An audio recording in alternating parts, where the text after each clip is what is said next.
So let's continue. Electromagnetic induction इस chapter के लिए जो सीरीज ऑफ लेक्चर अपनी चल रही है उसका ये सेकंड लेक्चर है। फर्स्ट लेक्चर में हमने इलेक्ट्रोमैग्नेटिक इंडक्शन का जनरल मीनिंग क्या है इसका एक इंट्रोडक्टरी आइडिया समझने की कोशिश की और सबसे इंपॉर्टेंट हमने फर्स्ट लेक्चर में फैराडेज लॉ पर बात की थी। तो आपको पता चला कि किसी भी एक अरेंजमेंट में जब हम मैग्नेटिक फ्लक्स को चेंज करते हैं तो उसके रिजल्ट में हमें इंडक्शन ऑफ ईएमएफ मिलता है, यानी कि वोल्टेज डेवलप करके मिलता है जब हम मैग्नेटिक फ्लक्स को चेंज करते हैं। अब फ्लक्स को चेंज करने के कई सारी पॉसिबिलिटीज, कई सारे मैकेनिकल तरीके हो सकते हैं।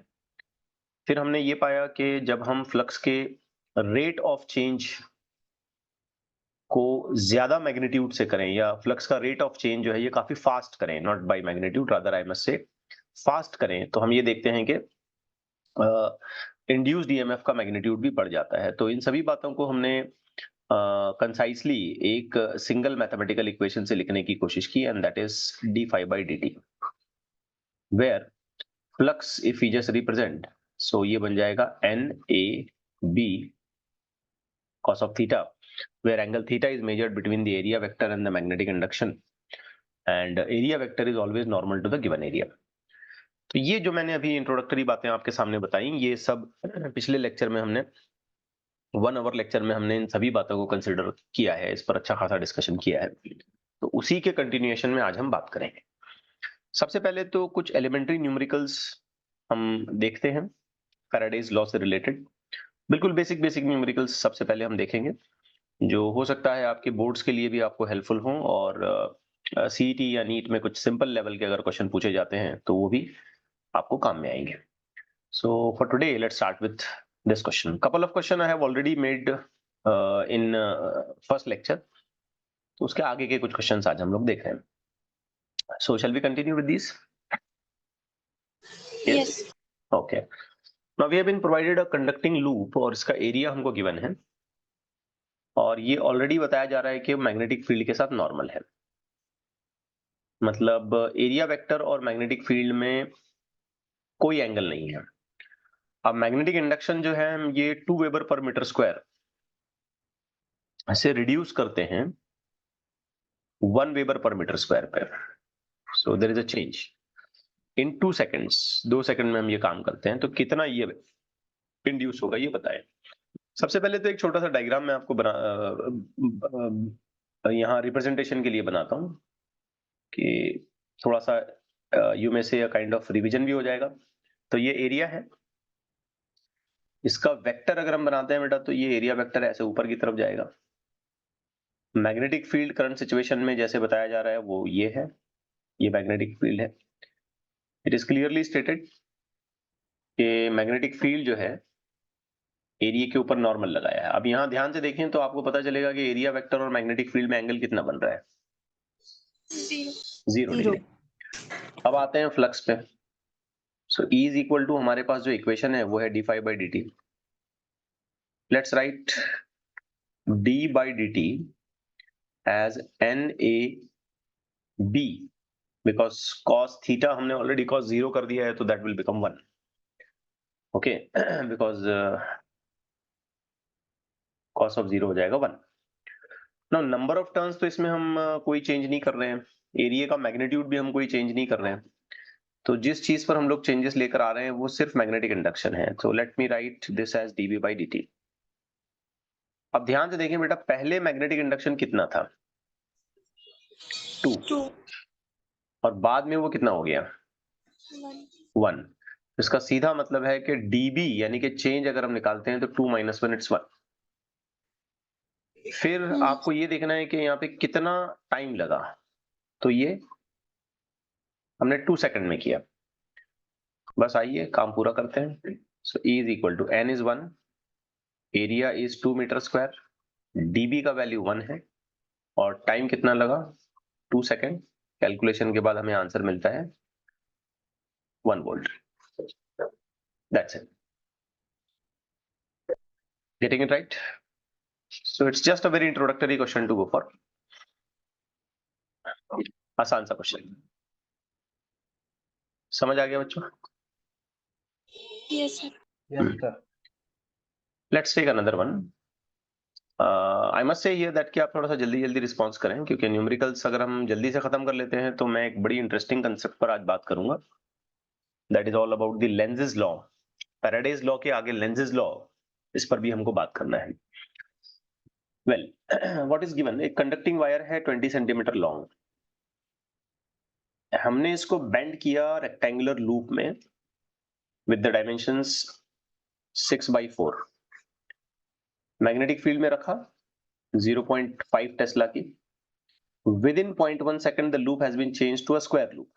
तो रेक्टेंगुलर लूप से हमने इसको स्क्वायर लूप में कन्वर्ट कर दिया. तो लेट मी जस्ट ड्रॉ कि ये पहले तो ऐसा रेक्टेंगुलर लूप था like this. This you may से 6 सेंटीमीटर, दिस यू मे से 4 सेंटीमीटर. अगेन आप ये वाला साइड देखोगे तो ये भी 6 सेंटीमीटर होगा, और ये वाला साइड देखोगे तो ये भी 4 सेंटीमीटर होगा. इसके हिसाब से चेक करो तो बराबर 20 सेंटीमीटर मैच करेगी लेंथ, क्योंकि वायर को मोल्ड करके रेक्टेंगुलर बनाया है उसका. तो 6 and 4 10, 6 and 4 10, तो टोटल लेंथ हो गई 20. एरिया वेक्टर आप निकालो इस पे, तो इस हिसाब से तो एरिया वेक्टर ऊपर जाएगा. मैग्नेटिक फील्ड ऑलरेडी परपेंडिकुलर लगा रखा है. एरिया को परपेंडिकुलर मतलब सरफेस के हिसाब से देखें उसको, प्लेन को परपेंडिकुलर है, तो ये हो गया. अब गौर करें यहाँ पे भी थीटा कितना है? 0 है. कॉस ऑफ 0 1 हो जाएगा. इस पे मैग्नेटिक इंडक्शन 0.5 टेस्ला लगाया है, लेकिन हम बहुत जल्दी से क्या करते हैं, इसको एक स्क्वायर लूप में कन्वर्ट कर देते हैं. इसका स्क्वायर लूप अगर हम बनाते हैं तो we just be very careful in saying कि हमने जब इसका स्क्वायर लूप बनाया ना, तो बेटा ये 5 सेंटीमीटर होना चाहिए, ये भी 5 सेंटीमीटर, ये वापस से 5 सेंटीमीटर, और ये भी 5 centimetre, because total length of the wire तो 20 ही है ना. Yes. वो थोड़ी चेंज हो रहा है. तो यहां अगर मैं एरिया कैलकुलेट करता हूं, एरिया 1, तो ये हो जाएगा बेटा 6 into 4, 24 centimetre square, which when needed I can write 24 into 10 to the power minus 4 metre square. और ये सेकंड वाला एरिया अगर मैं निकालता हूं A2, तो ये हो जाएगा बेटा 5 into 5, यानी कि 25 centimetre square, which I can write as 25 into 10 to the power minus 4 metre square. अब ध्यान देके देखें तो एरिया का वेक्टर तो यहाँ पे भी वैसे ही बनेगा, लेकिन ये एरिया A2 का वेक्टर हो जाएगा ये एरिया A1 का. और मैग्नेटिक फील्ड बेटा अभी भी वैसा ही है, तो मैग्नेटिक फील्ड में कोई चेंज नहीं है. लेकिन आप नोटिस करें इसमें एरिया चेंज होने की वजह से फ्लक्स चेंज हो जाएगा, क्योंकि फ्लक्स का जो फैक्टर है ना बच्चों, एरिया पे डिपेंड करता है ना. It do depend on area. ये पूरी तरीके से एरिया पे डिपेंड करता है. ठीक है, चलो हमने एंगल नहीं बदला, बी नहीं बदला, नंबर ऑफ टर्न्स नहीं बदले, लेकिन आपने एरिया तो बदल दिया. तो जो लाइंस ऑफ फोर्सेस उसमें से जाने वाली होंगी मैग्नेटिक फील्ड की, वो करस्पॉन्डिंग एरिया तो चेंज हो गया, तो फ्लक्स तो चेंज हो जाएगा. Yes. तो फिर ईएमएफ इंड्यूस हो जाएगा. लेकिन ये भी आपने याद रखना है कि ये जो हमने काम किया, ये छोटे से टाइम इंटरवल 0.1 सेकंड में हमने ये सब कुछ निपटा दिया था. अब ध्यान लगाएं, यहाँ पे हमको इंड्यूस्ड ईएमएफ के बारे में बात करनी है. तो ईएमएफ इंड्यूस तो वैसे हम लोग लिखेंगे d∅dt, फिर हम लोग लिखेंगे d/dt. अब n है, a है, b है, और cos 0 हो चुका है, मतलब cos 0 is 1. तो यहां इस पर्टिकुलर प्रॉब्लम को सॉल्व करते वक्त nb बाहर आ जाएगा और आपको लिखना पड़ेगा dA/dt. नोटिस किया आपने?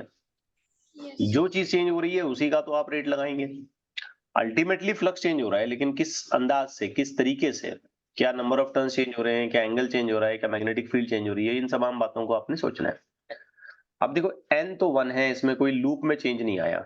मैग्नेटिक फील्ड भी जो है हमारा वो 0.5 है. आप सोचो एरिया कितना चेंज हुआ? 1 into 10 to the power. तो 24 into 10 to the power minus 4 का एरिया चेंज हो गया 25 into 10 to the power minus 4, है ना?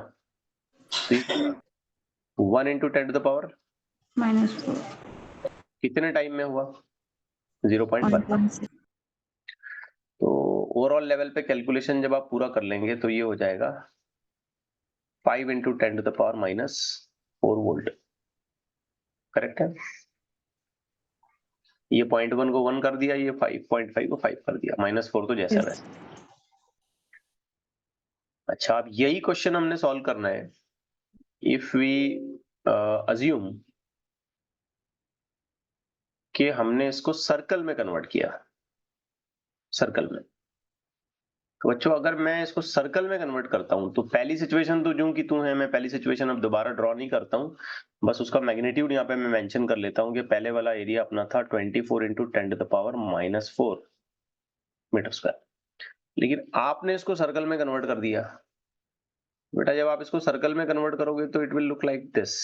ये हो गया रेडियस, ये हो गया इसका corresponding area vector. If we just draw ये A2, मैग्नेटिक फील्ड हमने वैसे ही बोल दिया कि परपेंडिकुलर टू द प्लेन लगा रहे हैं।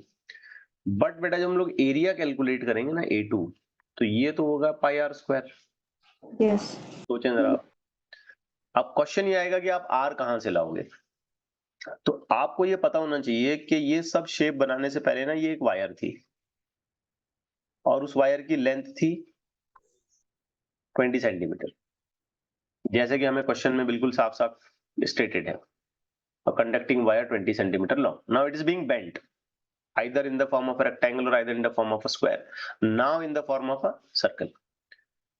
तो जब हम इस लेंथ को सर्कल में बेंड करेंगे तो आपने इस बात को अच्छे से समझ लेना है कि सर्कल की लेंथ 2πr और वायर की length in its magnitude same होनी चाहिए। एक सर्कल Yes. 2πr होती है, Yes. तो यहां से हमको r मिल जाएगा और ये हो जाएगा। 1.25. अब ये कैलकुलेशन आप पूरा करें यहां से।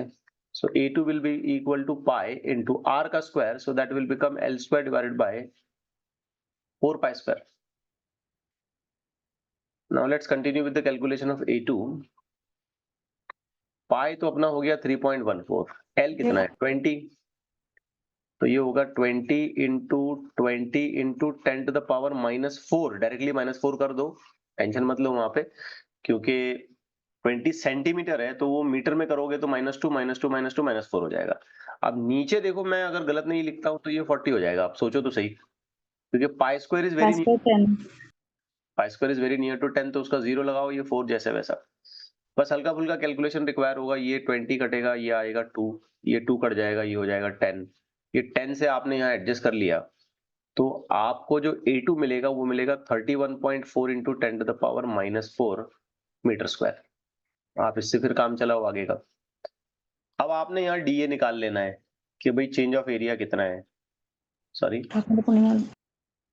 DA आपने यहाँ पे निकाल लेना है कि ऐसा पूरा प्रोसेस करते वक्त हमने कितना एरिया चेंज किया। तो ये जो न्यू वैल्यू हमको मिल रही है ये 31.4 है, माइनस पुरानी वाली वैल्यू जो है ये 24 है, और इन दोनों का कॉमन मल्टीपल आप कर लो 10⁻⁻⁴।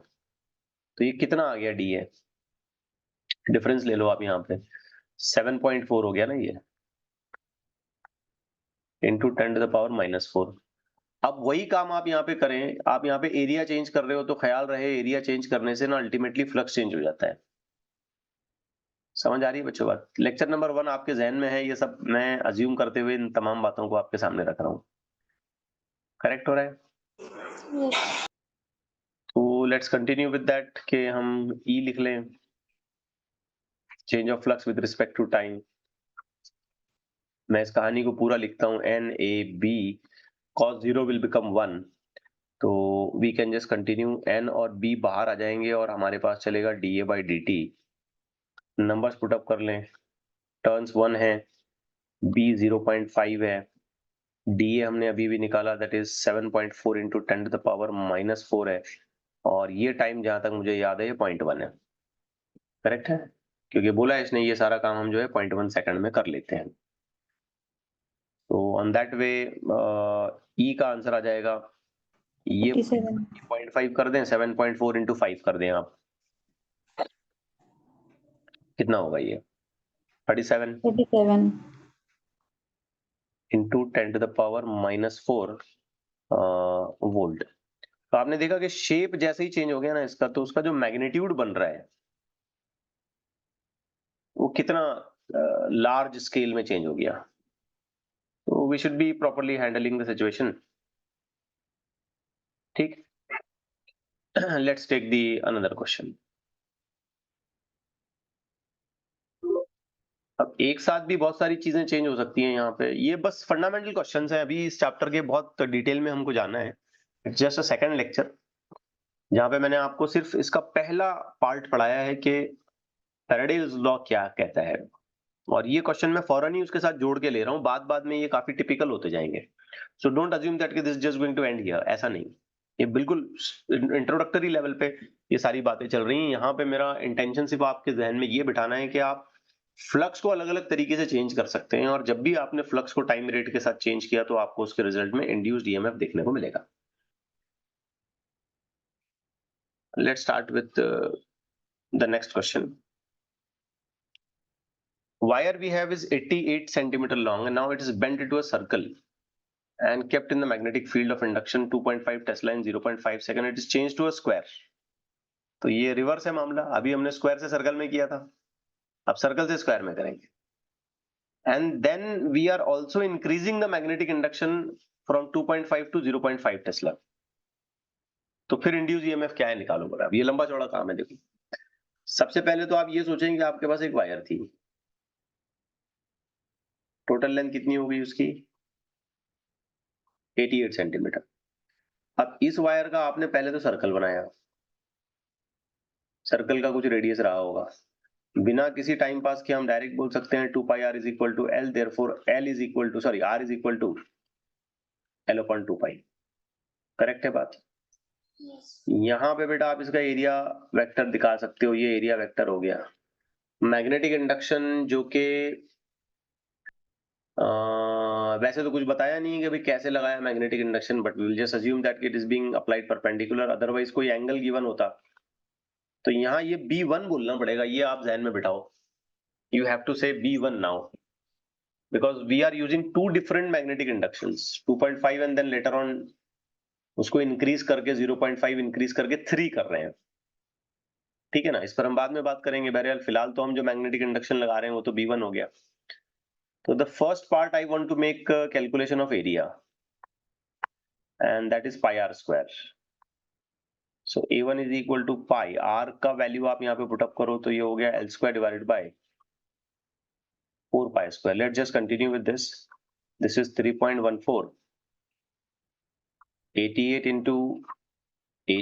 into 10 power minus 4 कर दें direct, divided by 4 into 22 by 7, 22 by 7. I just made this number a choice of this number because हम 88 को कैंसिल कर पाएंगे आराम से, because पाई का स्क्वायर वैसे तो पाई 22 by 7 होता है ना, so this will help us a little, इसलिए मैंने ऐसे किया इसको। अब ये 22 और 88 कितना हो गया 4, ये 22 और 88 ये भी हो गया 4, चलो एक 4 तो निपट गया है ना। Now you just take this 7 in the numerator and make that calculation possible. So this will be 3.14 into 7 into again 4 remaining value into 10 power minus 4. तो आप बता दें भाई ये कितना बन रहा है? 615.4. 615.4 into 10 to the power minus 4. Now it's meter square. So this much area is supposed to be considered in first case. अब ये एरिया हम लोगों ने एकदम से चेंज कर दिया, ठीक, कितने टाइम में चेंज किया? तो 0.5 सेकंड। तो एक स्मॉल टाइम इंटरवल यहाँ दिया गया है 0.5 second. We make this loop look like a square, ऐसे कर दिया हमने इसको। ऑफ कोर्स इसका जो एरिया वेक्टर होगा ये परपेंडिकुलरली आ जाएगा, ये एरिया A2 हो गया, और पहले की ही तरह यहाँ पे भी मैग्नेटिक इंडक्शन उसी सेंस में, लेकिन इसका वैल्यू बदल गया है। ठीक है, इसका वैल्यू यहाँ पे नया लेना पड़ेगा। सबसे पहले तो हमने एरिया का काम कर देना है पूरा, कितना एरिया है यहाँ पे। तो for that you should realize के each side is 22 centimetre. Yes. Because हमको टोटल जो है ना लेंथ 80 करनी है। स्क्वायर है तो साइड लेंथ भी सेम होनी चाहिए और सम ऑफ ऑल साइड्स 80 होना चाहिए, क्योंकि इसी वायर को ऐसे फोल्ड किया गया है। तो बिफोर मूविंग ऑन हम सबसे पहले इसका एरिया निपटा देते हैं कि भाई ये एरिया कितना बन रहा है। तो करंट सिचुएशन में ये एरिया A2 जो है ना ये हो जाएगा लेंथ इनटू लेंथ, यानी कि 22 into 22 into just make 10 to the power minus 4 directly because each centimeter is going to be converted into meter. Now what is 22 into 22? 484. 484. So this will become 484 into 10 to the power minus 4 meter square. Now, in both the cases, the turn is 1. Number of turns is 1, either here, either here. In both the cases, the field is normal. So if the field is normal, so you don't have to make any hesitation in saying that theta is 0 and cos 0 is 1. We know very well that this theta is always measured between the area vector and the magnetic induction direction. So if field is normal to the plane, means surely it is parallel to the area vector. Clear a point? Yes. तो हम सबसे पहले क्या करेंगे कि इन दोनों situations में develop होने वाला फ्लक्स निकालेंगे. That's very important. बेटा पहली केस में फ्लक्स अगर हम निकालते हैं ना, तो वो हो जाएगा NAB and let's just right cos of 0. Let's just right cos of 0. n तो बच्चों 1 है, नो टेंशन. एरिया कितना निकाला हमने? 615.4 into 10 to the power minus 4. B कितना है? तो आप देखें तो ये 2.5 है. ये देख लें आप, यहाँ पे हमको गिवन है ये 2.5. तो हमने B पुटअप कर लिया 2.5. cos 0 तो 1 हो जाएगा. चलें, तो फाइनली पहली सिचुएशन में जो फ्लक्स डेवलप हो रहा है वो कितना आ रहा है? 1538.5. कितना? 1 5 5 38.5. 38.5 and in continuation 10 to the power minus 4. It's flux, so Weber. Unit के हिसाब से तो वेबर हो जाएगा ये. पहली सिचुएशन में इतना फ्लक्स आ रहा है. अब देखिए सेकंड सिचुएशन में कितना फ्लक्स आ रहा है. We should go it very clearly. तो यहां पे भी मुझे लिखना पड़ेगा NAB and let's just continue by writing cos of theta 0. तो बेटा ये B2 A2 और यहां पे भी मुझे करेक्ट करने दो अपने आप को, ये B1 A1. ठीक हो रही है बात? तो यहां पे आप निकालोगे, ये हो गया 1.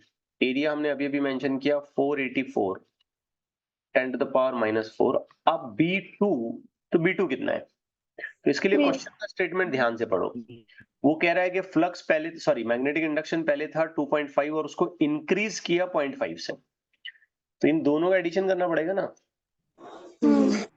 यानी कि सेकंड कंडीशन में जो फ्लक्स है, sorry I must correct my self, second condition में जो मैग्नेटिक इंडक्शन है वो कितना है? 3 है, right? 2.5 plus 0.5, so that is 3. Now just make this multiplication very quickly and tell me what is the flux in second case. 1452. कितना? 1 3 1452. 1452 into 10 to the power minus 4 and again it is just going to be mentioned in Weber. अब आप देख रहे हो बेटा कि ये सब प्रोसेस करने के टाइम में पूरा फ्लक्स ही चेंज हो रहा है. पहली सिचुएशन में जो फ्लक्स है वो और दूसरी सिचुएशन में जो फ्लक्स है वो पूरी तरीके से अलग है. और ये सारा मामला 0.5 सेकंड में हम लोग निपटा रहे हैं. तो कोई भी ऐसी हालत जहां पे हमने फ्लक्स को टाइम रेट के साथ चेंज किया, वहां पे EMF आ जाएगा, इंडक्शन हो जाएगा वहां पे. तो यहाँ पे अगर हम इंडक्शन वाला कैलकुलेशन करते हैं तो we must say in this current situation E is equal to, directly ऐसे बोले, phi2 minus phi1 और इसका मैग्नीट्यूड लेना है, याद रखें, डिवाइडेड बाय dt. अब डायरेक्ट फॉर्मूला ले रहे हैं हम लोग. मैंने आपको पिछले लेक्चर में अलग अलग फॉर्मूले बता दिए थे, है ना. फ्लक्स को चेंज करने का या तो डायरेक्ट वैल्यू चेंज करो, या उसके अंदर का एरिया चेंज करो, या उसके अंदर का मैग्नेटिक फील्ड चेंज करो, या उसके अंदर नंबर ऑफ टर्न्स चेंज करो, या ऐसा भी हो सकता है कि उसका एंगल चेंज करो. एंगल चेंज करना सबसे कन्वीनियंट तरीका है, क्योंकि आपको बाकी चीजों को फिजिकल फॉर्म में हैंडल करने की जरूरत नहीं है. खाली घुमा दो कॉइल को तो एंगल चेंज हो जाएगा. एंगल चेंज होने से फ्लक्स चेंज होगा, फ्लक्स चेंज होने से EMF आएगा. तो हम देखेंगे आगे जैसे जैसे क्वेश्चंस आते जा रहे हैं वैसे वैसे हम लोग इस पर बात जरूर करेंगे. तो फिलहाल के लिए कैलकुलेशन क्या हो जाएगा? E इज इक्वल टू, तो हमें बस मैग्नीट्यूड लेना है, ये बात अच्छे से बिठाएं. 1452 और 1538.5 इन दोनों का हमने डिफरेंस लेना है. So let me take this in magnitude. 1452 minus 1538. Of course in दोनों के लिए जो कॉमन है वो 10 to the power minus 5 minus 4 बाहर ले लिया मैंने इसको. और ये सब काम जो है हम 0.5 सेकंड में निपटा रहे हैं. ये रहा टाइम अपना. तो बस कैलकुलेशन पूरा करें आप. कितना होगा डिफरेंस, कितना आएगा? 86. ठीक है ना, ये मैं आगे का 0.5 निगलेक्ट कर रहा हूँ। चलो, तो ये हो गया 86। आप चाहें तो ये 0.5 ले सकते हैं, बट ठीक है, कोई जरूरत नहीं है। 86 ले लें into 10 to the power -4 and then divided by 0.5। अब आप 86 का डबल कर दें, बिकॉज 0.5 इज हाफ, हाफ का 2 ऊपर जाएगा, 86 के साथ मल्टीप्लाई हो जाएगा, 172 172 into 10 to the power -4 and it's just EMF। सो आप वही पुराने यूनिट्स आप इस्तेमाल करेंगे, इसके लिए यूनिट्स में कोई बदलाव नहीं होगा, it will be just volt. तो इन सारे एग्जांपल्स से आपको फंडामेंटली ये बात पता चल रही होगी कि यहाँ फ्लक्स ही चेंज हो रहा है, लेकिन तरीके अलग अलग हैं, उसके मेथड्स अलग अलग हैं। अब ये क्वेश्चन मैं रिपीट कर रहा हूं, हालांकि मैंने पहले वाले लेक्चर में इसको पूछा है, लेकिन फिर भी मैं ये रिपीट कर रहा हूं और आप मुझे इसको क्विकली आंसर करेंगे। पिछले लेक्चर में इस पे बात कर चुका हूं, लेकिन एक सीक्वेंस में मैं आपको ये बस बात आपके सामने रखना चाह रहा हूं, इसलिए मैं ये क्वेश्चन रिपीट कर रहा हूं। क्या आएगा आंसर बेटा इसमें? 0 0 अगर मैं ये कहता हूं कि पहली सिचुएशन में फ्लक्स ही नहीं बना, तो सही होगा ना, yes क्योंकि इसमें मैग्नेटिक फील्ड एरिया के अंदर से पास ही नहीं हो रहा है। मैग्नेटिक फील्ड तो एरिया के अंदर जाना चाहिए, लाइन मैग्नेटिक की ना एरिया के अंदर जाना चाहिए, तो ये तो एरिया के प्लेन को पैरेलल जा रही है, अंदर लाइन घुसी ही नहीं, तो फ्लक्स ही नहीं बना। अब जब फ्लक्स बना ही नहीं तो वो चेंज वेंज होने का सवाल ही नहीं पैदा होता, तो यहाँ पे तो 0 हो गया। अच्छा, दूसरी सिचुएशन में क्या है, फ्लक्स बना, फ्लक्स नॉन जीरो है, देखो, क्योंकि मैग्नेटिक फील्ड इस एरिया के प्लेन के साथ परपेंडिकुलर है, यानी कि एरिया वेक्टर के साथ पैरेलल है, तो फ्लक्स तो बन गया, you got that flux developed, flux बनने में कोई दिक्कत नहीं हुई। बट आप देखेंगे कि हमने तो उसको कांस्टेंट लगा रखा है, कांस्टेंट। आप जानते हो कांस्टेंट रखने का क्या मतलब है बेटा? d5 0 कांस्टेंट रखने का मतलब है कि फ्लक्स में चेंज नहीं हुआ। अब आपको पता है कि E की इक्वेशन जब लिखी जाएगी इंड्यूस EMF की, वो तो यही कहती है ना, d5/dt कहती है, तो फिलहाल तो d5 0 हो गया, तो यहां पर भी आप क्लेम करोगे कि E 0 हो जाएगा। तो देखिए, इंपॉर्टेंट बात ये है कि फ्लक्स में चेंज, इंपॉर्टेंट बात ये नहीं है कि फ्लक्स बन रहा है कि नहीं बन रहा है, फ्लक्स में चेंज आना चाहिए। अगर फ्लक्स में चेंज आया, स्लो आए फास्ट आए, कोई प्रॉब्लम नहीं है, ईएमएफ तो आ जाएगा। लेकिन अब वो फास्ट अगर आ जाता है, फ्लक्स का चेंज रैपिडली होता है, टाइम रेट के साथ तेजी से होता है, तो surely it will develop more EMF. आइए अब इस लाइन में एक दो और मतलब इन क्वेश्चंस को थोड़ा सा और आगे बढ़ाते हैं, फोकस करें आप। अब देखिए, यहाँ कॉइल के रोटेशन को बताया है इसने, ये सबसे कन्वीनियंट तरीका है। फ्लक्स को ना आप अलग अलग तरीके से चेंज कर सकते हो। Let me tell you these things once again. आपके पास फ्लक्स का जो वैल्यू है या फ्लक्स का जो एक्सप्रेशन है, वो आपके पास ये है। आप या तो फिजिकली एरिया को बदल दो, जैसे अभी 2-3 एग्जांपल में हमने देखा, या आप कुछ करके डायरेक्टली मैग्नेटिक इंडक्शन चेंज कर दो। ये भी हो सकता है कि आप मैग्नेटिक फील्ड को कंट्रोल करें, और मैग्नेटिक फील्ड को कंट्रोल करके जो है ना, आप फ्लक्स को कंट्रोल कर पाए, ये भी हो सकता है। लेकिन डायरेक्ट एरिया चेंज करना या मैग्नेटिक फील्ड चेंज करना थोड़ा सा टफ हो सकता है, मुश्किल हो सकता है। एरिया चेंज करना तो काफी मुश्किल है, आपको पूरा इसका फिजिकल फॉर्म बदलना है ना, तो फिर वैसा या तो आपको मैकेनिकल अरेंजमेंट बनाना पड़ेगा, या फिर आपको उसको मैन्युअली कुछ करके एरिया को बदलना पड़ेगा। लेकिन इन सब में सबसे आसान तरीका क्या है? थीटा चेंज कर लो आप एंगल बदल दो। जैसे मैं आपको एक सिंपल तरीका बताता हूं, देखो ये, अभी मैं क्वेश्चन पे आता हूं, but before that I am just giving you little explanation so that कि आपको ये चीजें थोड़ा सा फील हो जाएं। ये यूं कॉइल लगी हुई है मान लो, अब इसका एरिया वेक्टर बच्चों ऐसे आप इमेजिन कर लो, यूं है। अब आप ऐसे सोचें कि मैग्नेटिक फील्ड भी ऐसे चल रहा है, बी, ठीक है। अब हम एक काम करते हैं कि इस कॉइल को ऐसा एक एक्सिस दे देते हैं, और इसको हम घुमाने लग जाएंगे। Anyway, whichever way you want to make preferably, आप उसको घुमाएं, कैसे भी घुमाएं। तो फिलहाल की जो सिचुएशन है, इस स्टेट में, इस पॉइंट पे आप चेक करोगे बेटा, तो इसका एंगल कितना है? 0 है। बी और ए पैरेलल नजर आ रहे हैं हमको। लेकिन अगर ये कॉइल घूमने लग गया, तो बच्चों हम ये देखेंगे कि इस कॉइल को हम अगले इंस्टेंट पे यूं देख लेंगे, ऐसा नजर आएगा, है ना, ये घूम रहा है। ये यूं घूम रहा है, अगले इंस्टेंट पे ऐसा नजर आएगा। अब यहां देखो तो मैग्नेटिक फील्ड तो ऐसे चल रहा है, लेकिन फिलहाल आप देखोगे ना इसका एरिया वेक्टर बाहर आएगा, Yes. बाहर आ जाएगा इसका एरिया वेक्टर। तो इस पॉइंट पे तो आप यही कहोगे कि यहाँ इन दोनों में थीटा कितना हो गया, 90. 90, और फ्लक्स कितना हो गया, 0। Don't forget Yes. This point. cos 0 लेना है ना आपने यहाँ, और यहाँ cos 90 लेना है आपने। पहली सिचुएशन में फ्लक्स कितना था, NAB. NAB। दूसरी सिचुएशन में अचानक से 0 हो गया। इतना बड़ा चेंज आपको मिला, सिर्फ एक हल्का सा रोटेशन।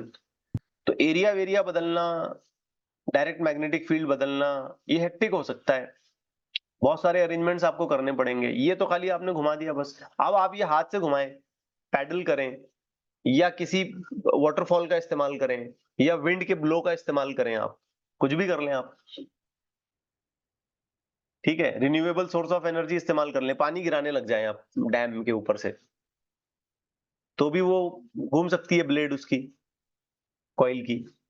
या फिर ऐसे ही हवा में रखें, एयर ब्लो करेगी, ये घूमेगा कॉइल।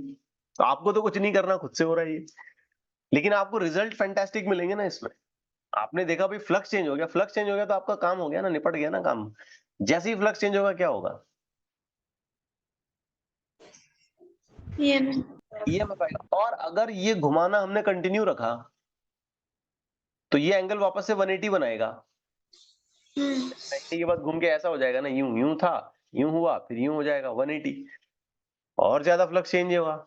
मतलब इसको आप जितना रैपिडली घुमाते जाओगे, हम देखेंगे कि लगातार इसमें फ्लक्स का चेंज होता जाएगा, क्योंकि हर बार वो एंगल 0, 90, 180, 270, 360, फिर 0, 90, 180, ये ऑर्डर चलता जाएगा। And it can be done very conveniently. So based on that this question is there कि एक स्क्वायर लूप है एबीसीडी, एरिया गिवन है उसका 20 सेंटीमीटर स्क्वायर, रेजिस्टेंस भी गिवन है 5 ohm. Now it is being rotated in the magnetic field of 2 tesla through 180 degree. 180 degree से घुमाया। अब ये बात बड़ी अहम है, कैसे 180 डिग्री से घुमाया होगा। तो चलो फिलहाल की पॉइंट ऑफ व्यू में हम ऐसे मानते हैं कि इसका जो एरिया वेक्टर है ये अंदर जा रहा है, चलो ऐसे मान के चलते हैं, ये एरिया वेक्टर अंदर जा रहा है और मैग्नेटिक फील्ड भी अंदर जा रहा है। तो फर्स्ट पॉइंट में हम ये देखेंगे कि दोनों के बीच में जो थीटा बन रहा है वो 0 बन रहा है। और ऐसी सूरत में अगर मैंने फ्लक्स लिखा तो बेटा ये हो जाएगा NAB। क्या कहते हो? Yes. अब सेकंड स्टेज पे क्या होगा, 180 डिग्री से घुमाया तो इसका मतलब ये है कि इसका एरिया वेक्टर बाहर आएगा। अंदर का एरिया वेक्टर अगर बाहर आ जाता है तो अंदर से बाहर ऐसा 180 डिग्री होगा ना। सोचे बेटा, yes or no? Yes. All of you convinced to this point, boys? Boys को आ रही है बात समझ में? Yes sir. Very good. So 180 degree का मतलब ये हो गया कि इनिशियली अगर मैंने एरिया वेक्टर को इनवर्ट्स माना था तो फिर बाद में वो आउटवर्ड हो जाएगा। एनीवेज एंगल कितना बनेगा? 180। वेरी गुड, शाबाश। अच्छा, ये 180 इसलिए नहीं बना, सॉरी 180 एंगल जो है ना इसलिए नहीं बन रहा है कि हमने 180 से घुमाया, ऐसे मत सोचो। ये वैसा अरेंजमेंट हो रहा है, नहीं तो तुम बोलेंगे जितने एंगल से घुमा रहे हैं उतना एंगल बन रहा है। ये दिमाग में मत लाना गलत फहमी, ठीक है ना? Yes. ओके तो फिर सेकंड कंडीशन में फ्लक्स कितना होगा, थोड़ा ध्यान लगा के बताओ मुझे। -NAB। वेरी गुड, शाबाश, -NAB, क्योंकि ये फॉर्मूला है अपना फ्लक्स का। अब थीटा को आपने अगर 180 कर दिया तो cos 180 तो -1 हो जाएगा। अब हम क्या करेंगे, फ्लक्स का चेंज निकालेंगे, d phi। So let me just write it as phi 2 minus phi 1 and take it in magnitude. Take it in magnitude. तो क्या ये ओवरऑल लेवल पर 2 NAB हो गया? Yes. समझ लो बात को, -NAB -NAB। और हमको तो मैग्नीट्यूड से मतलब है, उसके साइन वाइन से कोई लेना देना नहीं है हमको। अब फैराडेज लॉ पे आते हैं। तो फैराडेज लॉ कहता है E इज इक्वल टू, जो भी आपने चेंज किया फ्लक्स उसको टाइम रेट पे कैलकुलेट करो, ठीक है। तो ये हो जाएगा 2NAB डिवाइडेड बाय dt। अब केस ए सॉल्व करते हैं। ये काम अगर हमने 0.01 सेकंड में कर दिया तो केस ए कैलकुलेशन करें आए 2 number of turn 1 area 20 into 10 to the power -4 अगर मैं गलत नहीं हूं Yes. 20 सेंटीमीटर स्क्वायर, उसका ऑर्डर चेंज करके -4 मीटर स्क्वायर एरिया हो गया। मैग्नेटिक इंडक्शन कितना है 2 Tesla. 2 Tesla, yes it's 2 Tesla. और जैसे हमें बताया गया कि ये काम हमने 0.01 सेकंड में निपटा दिया तो कितना आया, कितना वोल्ट आया 80 into 10 power minus 2. -2. 80 into 10 to the power -2, correct है। 0.8 वोल्ट कर दें आप, चलें, Yes. ठीक है। लेकिन इसने हमसे पूछा ई के बाद आई करंट भी निकालो बोला और चार्ज भी निकालो बोला इसने। अब 3 चीजें पूछा इसने। तो बच्चों अगर हमें ई मिल गया है यानी कि वोल्टेज मिल गया है तो हम करंट तो बड़ी आसानी से निकाल सकते हैं। क्या खास बात है, Ohm's law, E by R. Yes. E by R, V by R, voltage divided by resistance is current. तो ओम्स लॉ तो ओबे करेगा, घबराए नहीं। यहाँ पे जैसा ओम्स लॉ आमतौर पर हम लोग डीसी सर्किट्स के लिए अप्लाई करते हैं, बैटरी सेल वगैरह लगाने के बाद करंट इलेक्ट्रिसिटी में जो हमने पढ़ा वो जैसे का वैसा यहाँ पे अप्लाई होगा, डोंट वरी। हाँ कुछ एडिशनल चीजें भी आएंगी, मैंने लास्ट टाइम भी बताया था आपको, तो वो बाद में देखेंगे, फिलहाल तो हो जाएगा कैलकुलेशन। तो ई कितना आया था अपना 0.8 और रेजिस्टेंस 5 है मेरा ख्याल है। तो ये रेजिस्टेंस 5 ओम रहा आर। आप कैलकुलेशन पूरा कर लें यहाँ पे 0.16. 0.16, okay. 8 by 5 10 to the power -1, 1.6, ठीक है 0.16। इतना एम्पियर करंट यहां से चलेगा। अब इसने चार्ज भी पूछा dq, तो बेटा चार्ज के लिए ना हम करंट का फॉर्मूला इस्तेमाल करेंगे। Current is charge upon time, therefore charge is equal to current into time. Yes. ठीक है, बिल्कुल फंडामेंटल फॉर्मूले। अब ये क्लास 12 के एकदम एंड पे आ रहे हैं हम, ये चीजें तो हमें बिल्कुल इजीली पता होनी चाहिए, इसमें कोई ज्यादा एक्सप्लेनेशन रिक्वायर नहीं होना चाहिए। करंट आ गया था अपना 0.16 और टाइम था हमारा 0.01, यानी कि सब मिला जुला के हम कहेंगे 16 into 10 to the power Minus -3 नहीं -4 4. कूलम। चार्ज तो कूलम में चलेगा, ठीक है। अब इसका जो सेकंड हिस्सा है, यानी कि यही काम आपने करना है 0.02 सेकंड में। तो ये है, अब मैं समझता हूं कि आप ये फॉर्मूला आप देखें गौर से और सारी चीजों को आप अपने लेवल पर कैलकुलेट करें। तो I will be just keeping this part as your homework. Take the value of time as 0.02 second and solve all those things once again. ठीक है, कोई नई बात तो नहीं है, सिर्फ टाइम का फैक्टर आपने यहाँ पे चेंज करना है। सो मैं नहीं समझता कि मुझे इसको खास एक्सप्लेन करने की जरूरत यहाँ पे होगी। ठीक हो रही है बच्चों बात? Yes. Okay, let's take another question.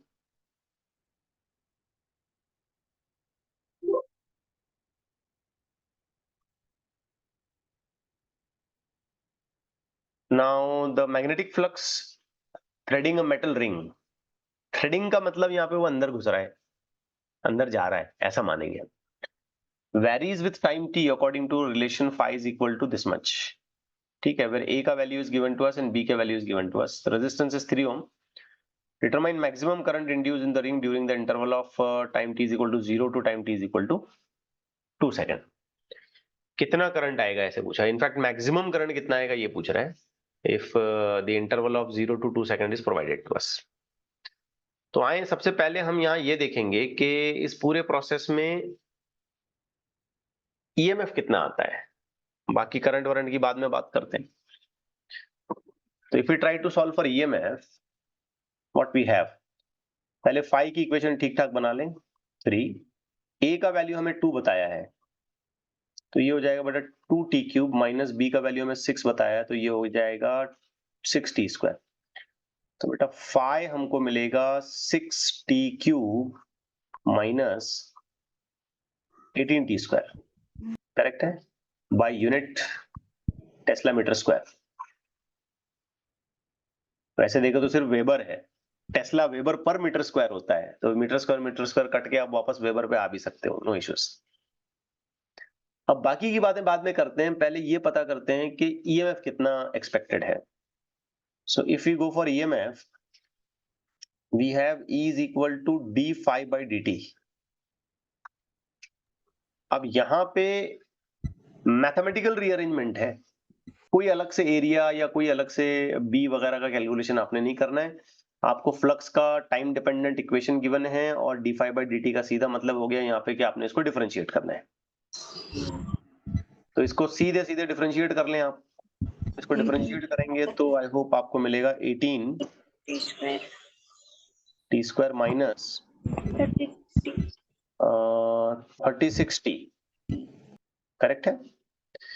इतना ईएमएफ आपको एक्सपेक्टेड है। अब इस ईएमएफ का आपने करंट बनाना है, उसके लिए आपको रेजिस्टेंस गिवन है आर। तो आप इसका करंट मेजरमेंट कर लें, पहले करंट का कैलकुलेशन कर लें। Current is equal to E by R। तो if you just move on by writing I is equal to E, तो आ गया 18 T square minus 3060 divided by R का वैल्यू है 3, therefore you will be getting 60 60 square minus 12t 12t। ये आ गया I। अब लेकिन इसने हमसे एक बड़ी अजीब सी चीज पूछी। इसने बोला भाई कि टाइम t 0 से लेके 2 सेकंड में इसका मैक्सिमम वैल्यू बताओ।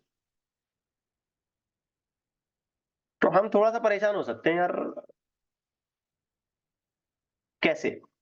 अगर मैंने time t is equal to 0 पे पुटअप किया, t is equal to 0 put up कर दिया, तब तो करंट 0 हो जाएगा, बिकॉज यहाँ पे t है यहाँ पे t है, दोनों 0 0 हो जाएगा। ठीक है, मैं इसके एंड पॉइंट पे आता हूं, but I am just giving an explanation. फिर मान लो मैं टाइम 1 सेकंड पुटअप करता हूं। If I start putting 1 second, 1 second अगर मैं पुटअप करूंगा तो ये 1 -6 माइनस 12 हो जाएगा। Again it's a typical task, है ना। 1 1 का मतलब -6 -12 -6 हो जाएगा, sorry for that. Now if I put 2 seconds, 0 4 6 in 24, 12 into 4, 12 into 2 24, फिर 0 हो गया। मतलब ये फ्लक्चुएट हो रहा है, 0 पे था फिर 0 हो गया और बीच में नेगेटिव भी आया। तब इसमें मैक्सिमम निकालने का कैसे? Yes, how to get it for a maximum value. तो इसमें मैक्सिमम निकालने का एक आसान तरीका ये है कि आप मैथमेटिक्स में डिफरेंशिएशन में मैक्सिमा और मिनिमा तलाश करते हैं, पता है आपको? Search for maximum minimum of any value. हालांकि ये इस पॉइंट पर आपको क्लिक होना चाहिए। अब इतना सारा सिलेबस पढ़ते पढ़ते हम लोग बिल्कुल सिलेबस के एंड पर आ चुके हैं, तो ये चीज तो क्लिक कर जानी चाहिए कि भाई जब भी किसी चीज का मैक्सिमम या मिनिमम वैल्यू निकालना होता है, हम उसका फर्स्ट ऑर्डर डिफरेंशिएशन 0 कर देते हैं। yes तो अगर हमें करंट का भी मैक्सिमा निकालना है, to find maximum current, I max, ये उस वक्त पॉसिबल होगा जब इसका फर्स्ट ऑर्डर डिफरेंशिएशन हम क्या कर दें? 0 कर दें। तो इसका फर्स्ट ऑर्डर डिफरेंशिएशन निकालो। 36 कहाँ भाई? 12t minus 12 करंट का निकालना है, करंट का मैक्सिमम देखना है ना बेटा। क्या आई का 0, आई का मैक्सिमम देखना है आपको। yes 12 मत जाओ इधर इधर। ये जिसने आंसर दिया क्लिक हुआ आपको? Yes sir. तो कितना हो गया ये? 12t minus 12 12t minus 12। अब इसको क्या कर देंगे आप? equal to 0 इक्वल टू 0 करें, because you want to find the maximum value of it. This will become 12t minus 12. Take 12 on the side. Again 12. 1 second. मतलब इसकी मैक्सिमम वैल्यू हमको 1 सेकंड पे मिल रही है। क्लियर हुई बात? yes अच्छा, अब इसकी मैक्सिमम ही मिल रही है क्या मिनिमम मिल रही है? ये भी एक पॉइंट ऑफ कंसिडरेशन है। अच्छा, यहाँ पर maximum minimum in a sense magnitude में एक ही होगा, ठीक है। एनी हाउ मैं अब इसमें और ज्यादा डिटेल में नहीं जाता हूँ फिलहाल। तो इसकी मैक्सिमम वैल्यू हमको जो मैग्नीट्यूड वाइज मिल रही होगी वो 1 सेकंड में मिल रही होगी। अब निकालें आई मैक्स। आई मैक्स निकालने के लिए टी कितना करना है आपने? 1 second. 1 second Minus. करना है, खत्म हो गई बात। तो ये 1 का square minus 12 into 1, 6 minus 12 minus 6 ampere, ये इसका मैक्सिमम वैल्यू है। -6 या इवन यू में से +6, और आगे बढ़ेंगे टाइम में और आगे बढ़ेंगे तो वो कहीं +6 भी हो जाएगा आगे जाके। अब विद इन दिस रेंज हमको निकालना है, तो मैग्नीट्यूड में अगर हम बोलेंगे तो ये 6 ऐसे हम क्लेम कर सकते हैं। ओके विद दिस, चलें एक और देखते हैं। अब इसमें कोई गलती मत करना, तेजी से करना ये बात। कॉइल का एरिया गिवन है, 10 टर्न्स है, मैग्नेटिक फील्ड डायरेक्टेड है परपेंडिकुलर टू द प्लेन, और डायरेक्ट चेंज हो रहा है वो 10 पावर 8 गॉस पर सेकेंड। ये इंपॉर्टेंट है। ये क्या है बेटा, ये बता सकते हो मुझे क्या है? What is this? d5 नहीं, dB by dt. d5 कैसे बोल दिया तुमने? जब वो फील्ड वर्ड इस्तेमाल कर रहा है तो फिर आप कैसे बोलोगे? इतनी मेजर मिस्टेक मत करो। तो dB by dt है ये 10 पावर 8, बट याद रहे इसका यूनिट गॉस लगा है, तो इसे करना पड़ेगा टेस्ला। कैसे करोगे? -4. -4 टेस्ला पर सेकेंड, शाबाश। अब ये है एरिया, ये है नंबर ऑफ टर्न्स, ये है कॉइल का रेजिस्टेंस, करंट निकालना है। तो आप पहले ई निकालें, बाकी का सब बाद में देखेंगे। ई हो जाएगा बेटा d5 by dt, which is d by dt of NAB। Magnetic field वैसे भी प्लेन को परपेंडिकुलर जा रहा है, प्लेन को परपेंडिकुलर का मतलब एरिया वेक्टर के साथ उसका एंगल 0। आई होप आप समझ पा रहे हैं बात को। तो यही इक्वेशन अपनी सॉर्ट आउट हो गई, सिंप्लीफाई हो गई, n बाहर आ गया, a बाहर आ गया, and it will work out as dB by dt। कितने टर्न्स है? 10। कितना एरिया है? 10 into 10 to the power -4, make this point very clear, into dB by dt कितना है? 10 power 4. +4, क्योंकि इन दोनों को सॉल्व करेंगे यहां से तो +8 -4 will become +4। Final answer 100. 100 volt. That's it. अब आपने निकालना है करंट। करंट के लिए छोटा सा कैलकुलेशन है, I is equal to E by R, 125। खत्म। समझे बात को? Yes. चलो एक और करते हैं। इसका आंसर अभी आप ही बताएंगे मुझे, इसमें कोई टाइम पास नहीं होना चाहिए, बिल्कुल 10 सेकंड के अंदर आंसर आना चाहिए इसका। फास्ट बताओ चलो, विद इन 10 सेकेंड्स।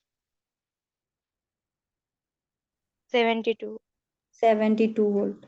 ओके, बस आपने डिफरेंशिएट करना है इसका, कुछ नहीं करना। नए बच्चों के लिए लिख दूं मैं बात, ये d5 by dt। Time 11 second put up करो, करस्पॉन्डिंग आंसर ढूंढो, you are done with the calculation. ये भी कर लो चलो फास्ट।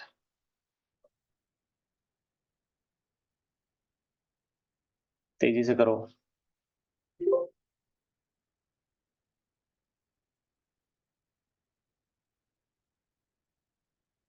क्या क्या बोला है इसमें? कॉइल का इफेक्टिव एरिया 2 मीटर स्क्वायर है, right angle to the uniform magnetic field है। अच्छा, ये राइट एंगल है तो एंगल कितना लेंगे फ्लक्स के? 0. 0 लेंगे ना। यहाँ बच्चे अक्सर परेशान होते हैं, सर बोल रहा है राइट एंगल, तुम लिख रहे हो 0, ऐसा कैसे? क्यों ऐसा? Area vector भी perpendicular. हाँ, एंगल हम हमेशा एरिया वेक्टर से मेजर करते हैं, ना कि प्लेन ऑफ एरिया से। जैसे ये अगर एरिया है, ये हालांकि मैं समझाते ही रहता हूं बार बार, बट फिर भी मैं चाहता हूं कि ये चीज आपके दिमाग में अच्छे से बैठे। ये एरिया वेक्टर है, ये मैग्नेटिक फील्ड है। अगर मैग्नेटिक फील्ड को आप ध्यान से देखो तो एरिया के प्लेन को परपेंडिकुलर है, लेकिन एरिया वेक्टर के साथ कैसा है? पैरेलल। और हमारे फॉर्मूले में जब भी हमने फ्लक्स लिखा तो ये थीटा इन दोनों के बीच का आता है, बी और एरिया वेक्टर के बीच का आता है, ना कि प्लेन के साथ। दिमाग में बिठाएं बेटा बात ये, ठीक है? Yes. अब इसमें हमने फील्ड को रिड्यूस कर दिया 10% से। Original value is 0.6, EMF of 0.24 volt is induced in it. The magnitude of magnetic induction is original value नहीं है ये है 0.6 सेकेंड। ठीक है, तो आओ जरा सॉर्ट आउट करते हैं। ये है टाइम, ये है बेटा dt, ये है E, गौर करें आप, ये है A, एरिया, कोई कन्वर्जन की जरूरत नहीं है। फील्ड का चेंज 10% है, समझे? तो बेटा dB/dt क्या है? dt छोड़ो, dB क्या है बताओ? 10/100. किसका 10/100?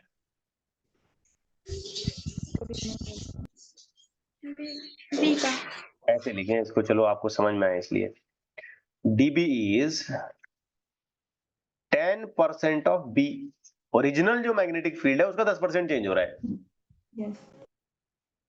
तो 10/100 ऑफ B, यानी कि सीधा सीधा कितना हुआ? B/10। Yes. Okay, Yes. अब सारा कैलकुलेशन में फिट कराओ, आंसर 2 सेकंड में आ जाएगा। E is equal to B/dt, phi चाहिए ना अपने को यहाँ पे। नंबर ऑफ टर्न्स का तो कोई है नहीं चक्कर, एरिया है, B है, थीटा का भी कोई चक्कर नहीं है यहाँ पे, थीटा का भी कोई कैलकुलेशन नहीं है। मतलब E बेसिकली ऐसे लिखा जाएगा। ठीक हो रही है बात? क्योंकि एरिया नहीं चेंज हो रहा, B चेंज हो रहा ना। Yes. तो E हमको डेवलप होके कितना मिला? 0.24। एरिया कितना है? 2। dB कितना आया? B/10। और टाइम कितना लगा? 0.6। समझे बात को? Yes, sir. तो B कितना हुआ?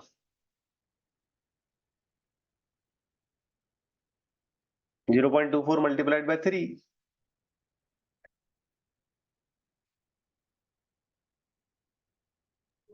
0.7. 0.72. 0.72 वेबर पर मीटर स्क्वायर। तो उसके अप्रोक्सीमेशन में चलेंगे 0.7 द मैग्नेटिक इंडक्शन। इसको गलती तो नहीं की हमने?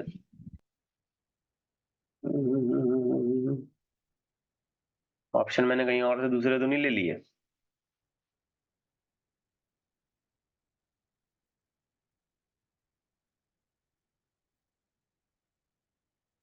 Zero point 0.24 is included in the magnitude of the magnetic induction is correct है। अब मुझे तो ऐसा नहीं लग रहा कि हमने इसमें कुछ गलत किया है। Let's keep the answer as it is.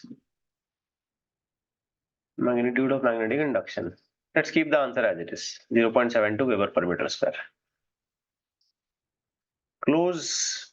Closely भी देखेंगे तो नहीं आएगा ना, बहुत दूर है ये सारे।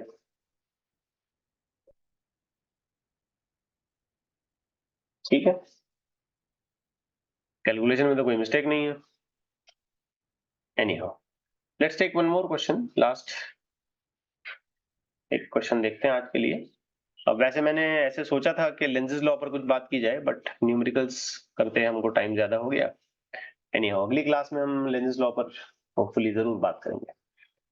Now coil has got 1000 turns, each having an area of 4 into 10 to the power minus 2 meter square is kept perpendicular to the uniform magnetic field induction. Calculate the magnetic flux passing through the coil if coil is rotated through 60 degree.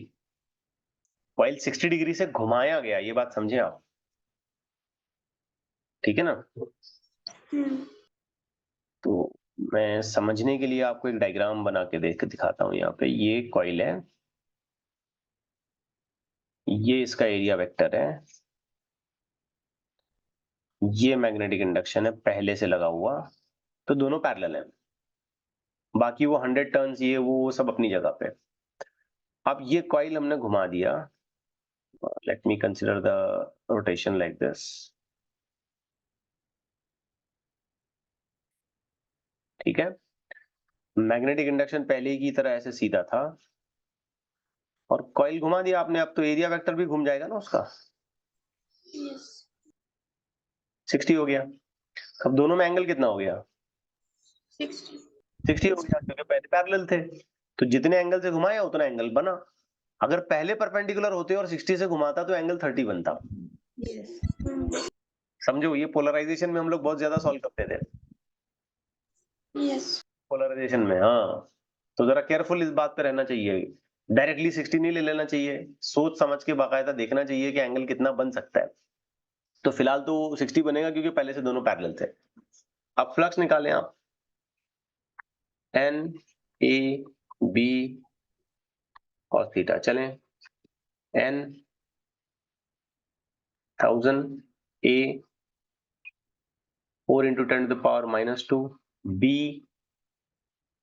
4 into 10 to the power minus 5 cos 60 तो half हो जाएगा। बताएं क्या answer आता है, then will stop here for this.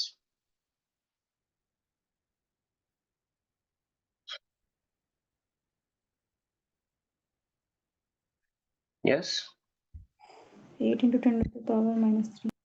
8 into 10 to the power Minus 4. 4. Weber,